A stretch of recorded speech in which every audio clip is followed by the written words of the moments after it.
പറയുമ്പോൾ എല്ലാം പറയണമല്ലോ. ശിക്ഷിച്ചും സ്നേഹിച്ചുവാ അവരെന്നെ വളർത്തിയത്.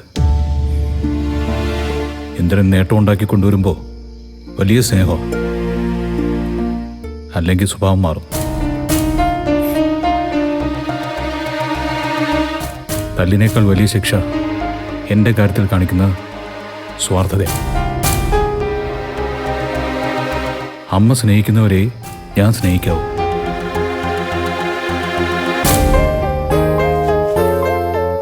അമ്മ ചിരിക്കുന്നവരോടെ ഞാൻ ചിരിക്കാവൂ.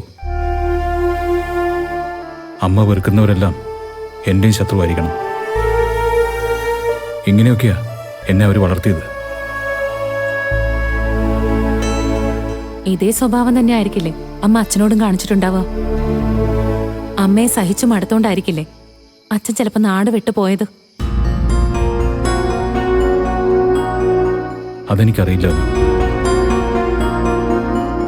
എൻ്റെ ഓർമ്മയിൽ അച്ഛനും മക്കളോട് വലിയ അടുപ്പമൊന്നും ഉണ്ടായിരുന്നില്ല. ഞങ്ങളുടെ എല്ലാ കാര്യങ്ങളും നോക്കിയിരുന്നത് അമ്മയാണ്. അമ്മ ഞങ്ങളെ അച്ഛനുമായിട്ട് പോലും കൂടുതൽ അടുക്കാൻ അനുവദിച്ചില്ലെന്നുള്ളതാവും ചിലപ്പോൾ സത്യം.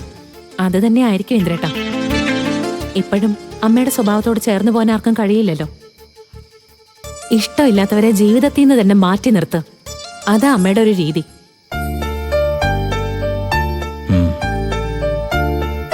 സ്വമേധയാ ഒഴിഞ്ഞു പോയില്ലെങ്കിൽ എന്ത് ചെയ്തും പുകച്ച് പുറത്ത് ചാടിക്കും. ഇന്നിപ്പോ എന്റെ കാര്യത്തിൽ അമ്മ കാണിക്കുന്നത് അത് തന്നെയാ ഇന്ദ്രേട്ടാ. അതുകൊണ്ട് ഇന്ദ്രേട്ടന്റെ അച്ഛനെ തിരിച്ചു കൊണ്ടുവരാൻ എന്തെങ്കിലും വഴിയുണ്ടെങ്കിൽ നമ്മളത് ചെയ്തിരിക്കണം ഇന്ദ്രേട്ടാ. എന്ത് പറയുന്നു?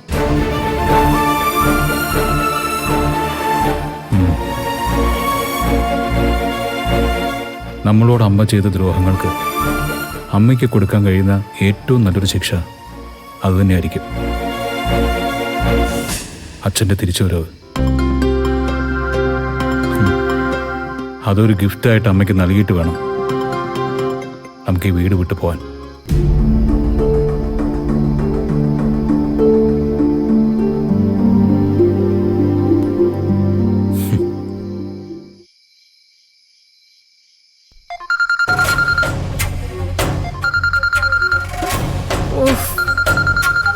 ആരാ ഇത്?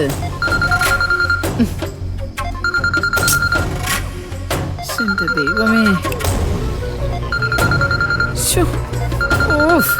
ഇതാരെ ഈ രാത്രിയിൽ വെറുതെ മനുഷ്യനെ മെനക്കെടുത്താനായിട്ട്? ഇനി ഹർഷ എന്തെങ്കിലും കാര്യത്തിന് വിളിക്കുന്നതാണോ?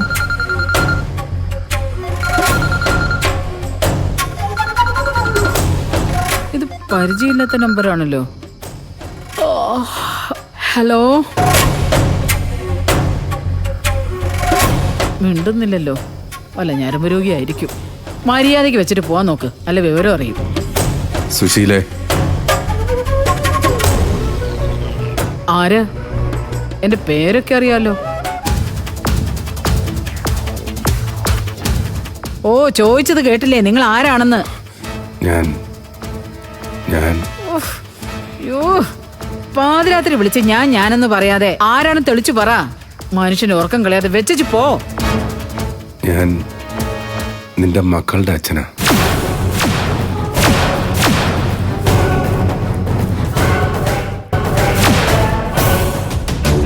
എന്നെ വെറുത്താലും നീ ഇവനെ വെറുക്കണ്ട സുശീലെ. നിന്നെ ആദ്യം അമ്മയെന്ന് വിളിച്ചത് ഇവനാ. അമ്മയെ നിന്റെ കൂടെപ്പിറപ്പുകളെ ഇന്ദ്രനെ ഏൽപ്പിച്ചിട്ടാണ് ഞാൻ പോകുന്നത്. കൊച്ചു പയ്യനാണെങ്കിലും കാര്യപ്രാപ്തി ഉള്ളവനാ ഇന്ദ്രൻ.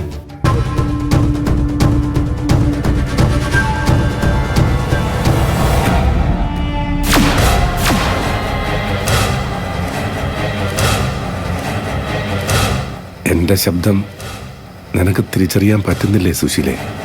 ഞാൻ ശേഖരനാ. ശേഖരനോ?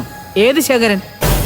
ഞാൻ പറഞ്ഞല്ലോ, മരുഭൂമിയിലെ 18 വർഷത്തെ നരക ജീവിതം കഴിഞ്ഞ് ഞാൻ തിരിച്ചു വന്നിരിക്കുക. നിന്റെ ഭർത്താവായ ശേഖരൻ. ആ ശേഖരൻ മരിച്ചിട്ട് 18 വർഷം കഴിഞ്ഞു. ആ പേരും പറഞ്ഞു ഒരുത്തരും ഇങ്ങോട്ട് വിളിച്ചേക്കരുത്.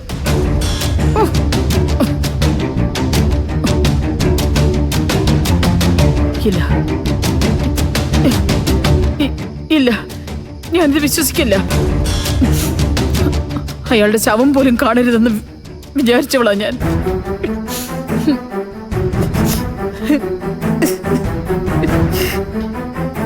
എന്നെയും എന്റെ കുഞ്ഞുങ്ങളെയും ദുരിതക്കടലിൽ തള്ളിയിട്ടിട്ട് നാട് വിട്ടു പോയവൻ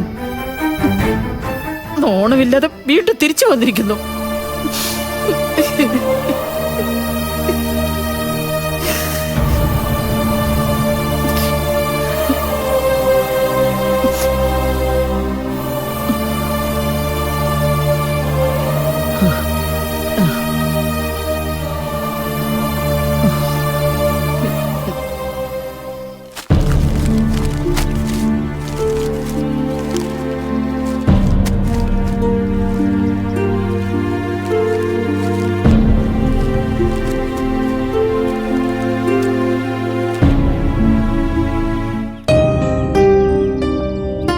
കുമാരേട്ടാ, ഇതില് സാധനങ്ങൾ കുറച്ച് വേണമായിരുന്നു. അതിന് കാശ് കൊണ്ടുവന്നിട്ടുണ്ടോ സുശീലേ?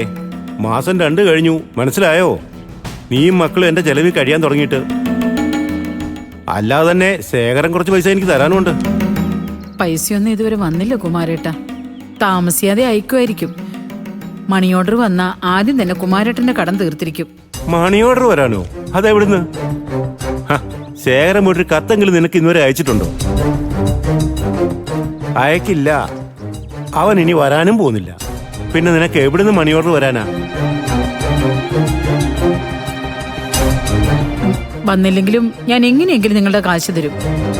എന്റെ മക്കളെ ഓർത്തെങ്കിൽ ഇത്തവണ അരിയും സാധനങ്ങളും താ കുമാരേട്ടാ. ആ പിള്ളേരെ ഓർത്തിട്ട് തന്നെയാ ഞാൻ ഇതുവരെ തന്നത്. അല്ലാതെ നിന്നെ നിന്റെ കെട്ടിയോനെയും കണ്ടിട്ടല്ല. ഇനിയും നിന്റെ മക്കളെ ഓർത്താല് എന്റെ മക്കള് പട്ടിണിയാവും. അതുകൊണ്ട് ആദ്യം തരാനുള്ള കാശ് താ, എന്നിട്ടാവാം പുതിയ പറ്റ്.